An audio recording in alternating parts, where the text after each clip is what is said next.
Sasha had always been the strong one, the friend who rallied everyone together, who fought for what she believed in, and who never showed weakness. Her activism had been her refuge, a way to fight back against the painful memories of her parents' broken marriage and the chaos that had often defined her home life.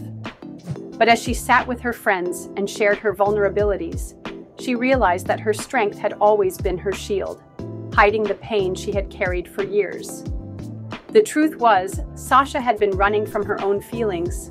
Her parents' constant arguments and eventual separation had planted seeds of doubt in her heart. She had felt abandoned by both of them, each too consumed by their own issues to offer her the support she needed.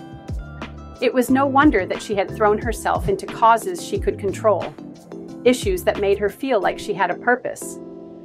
But in doing so, she had neglected her own emotional health.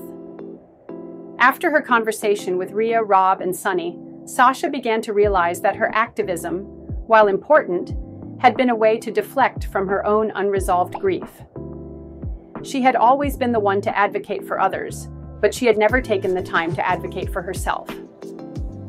The realization was both liberating and terrifying. She had built an entire identity around the idea that she was invincible, that she could fix things for everyone else, but she couldn't fix herself.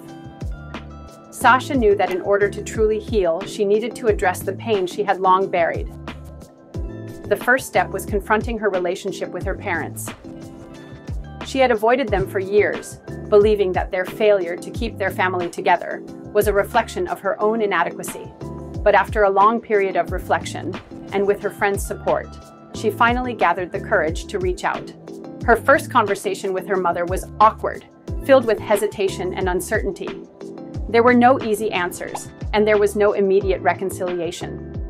But for the first time, Sasha allowed herself to be vulnerable with her mother. She admitted that she had been angry, not just at her parents, but at herself for not being able to fix the damage in their relationship. Her mother, in turn, shared her own regrets, explaining how hard it had been to navigate her own personal struggles while trying to be a mother. They didn't come to an easy resolution, but it was a start. It was the first time in years that Sasha had truly connected with her mother, not as an activist or a fixer, but as a daughter. The process of healing wasn't quick. Sasha continued her work with youth advocacy, but now she focused on causes that felt more personal, like supporting children of divorced parents. She found strength in knowing that her journey could help others heal as well. She became a mentor to younger girls who had faced similar struggles, teaching them that it was okay to feel broken and that healing was a process, not a destination.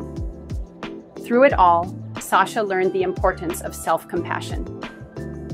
She stopped looking for validation in her activism and began seeking it in the quieter moments of her life. She took time to nurture herself, to rebuild her own sense of worth, and to allow herself to grieve without shame. In doing so, she found a new kind of strength, one that came from within.